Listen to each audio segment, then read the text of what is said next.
Bonjour à tous et bienvenue sur cette nouvelle vidéo aujourd'hui qui parlera de la Belgique fédérale. Il s'agit de notre fiche outil numéro 6. La Belgique est un État fédéral. Mais qu'est-ce qu'un État fédéral? L'État fédéral est en fait un État souverain qui est composé de plusieurs entités économes qui sont dotées de leur propre gouvernement, qui sont nommées entités fédérées. En fait, les compétences de l'État fédéral sont partagées entre différentes entités. Alors en Belgique, nous avons différents niveaux de pouvoir et donc différentes entités fédérales ou entités fédérées. Quelles sont donc les entités fédérées en Belgique?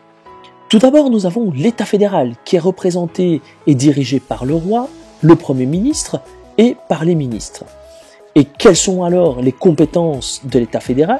Tout d'abord les finances, ensuite les soins de santé, l'armée, la sécurité sociale, les affaires étrangères, la justice et les affaires intérieures. Après l'État fédéral, nous pouvons parler des régions. Les régions sont pourvues de leur propre parlement et de leur propre gouvernement. Les régions sont compétentes dans les matières suivantes: l'économie, l'emploi, l'agriculture, la gestion de l'eau, le logement, les travaux publics, l'énergie, les transports en commun, l'environnement, l'aménagement du territoire, le crédit, la politique étrangère, et ils ont une tutelle, c'est-à-dire qu'ils ont un droit de regard sur les affaires provinciales et les affaires communales, dont nous parlerons un petit peu plus tard. Il existe 3 régions en Belgique. Nous avons la région wallonne, c'est-à-dire le sud du pays. Nous avons la région flamande, c'est-à-dire tout le nord du pays, la Flandre. Et nous avons la région de Bruxelles-Capitale, c'est-à-dire Bruxelles elle-même. La Belgique se compose également de 3 communautés. En rouge, vous voyez la communauté française ou Fédération Wallonie-Bruxelles, qui se compose essentiellement du territoire de la région wallonne. En jaune, vous avez la communauté flamande qui se compose de l'entièreté du territoire de la région flamande. Et vous pouvez apercevoir à l'est de la Belgique la communauté germanophone composée de personnes parlant l'allemand. Nous appelons cette zone-là les cantons de l'Est. Vous pouvez remarquer que Bruxelles est représentée en jaune, c'est-à-dire la couleur de la communauté flamande, et en rouge, couleur de la communauté française, tout simplement parce que Bruxelles est considérée comme zone bilingue.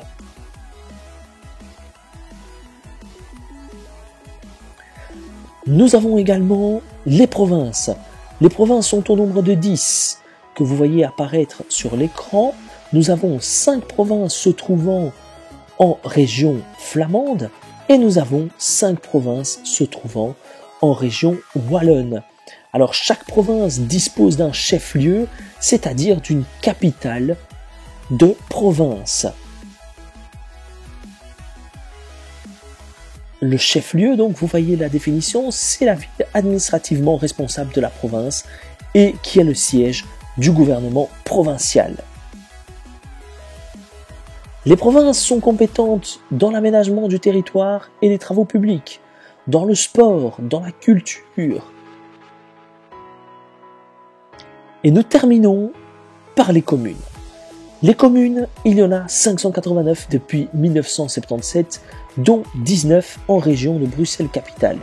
Alors vous voyez la carte représentant les communes de Belgique. Chaque commune est administrée par un bourgmestre et des échevins qui forment ensemble le collège communal. Il y a également un conseil communal qui est composé d'habitants élus pour une durée de 6 ans. Les communes gèrent la vie quotidienne des citoyens, les cartes d'identité, les passeports, les naissances, les mariages, les travaux publics, la propreté, la police locale et les décès. En fait, la commune est vraiment le premier intermédiaire entre les pouvoirs publics et le citoyen, et donc c'est elle qui est là à la base de tout, c'est-à-dire lorsqu'il faut fournir des cartes d'identité ou des actes de naissance, lorsqu'il faut se marier, lorsqu'il faut retirer des passeports, en cas de décès. Donc c'est la commune qui est en première ligne de toutes les démarches administratives du citoyen. Je vous disais que Bruxelles est composée de 19 communes, les voici. Nous avons tout d'abord en numéro 1 la commune de Mille-Bruxelles, ensuite 2 Schaerbeek, 3 Evere, 4 Woluwe-Saint-Lambert, 5 Woluwe-Saint-Pierre, 6 Oderghem, 7 Watermael-Boitsfort, 8 Uccle, 9 Forêt, 10 Anderlecht, 11 Saint-Gilles, 12 Ixelles. Vous pouvez constater que Ixelles est divisé en deux parties. Ixelles est traversé par une partie de la commune de Mille-Bruxelles. Allons-y, on continue. 13 Etterbeek, 14 Molenbeek-Saint-Jean, 15 Koekelberg, 16 Berchem-Saint-Agathe, 17 Ganseren, 18 Jet au nord-ouest de Bruxelles et 19 Saint-Josse-ten-Noode. Je vous remercie pour votre attention et je vous dis à très bientôt pour une nouvelle vidéo.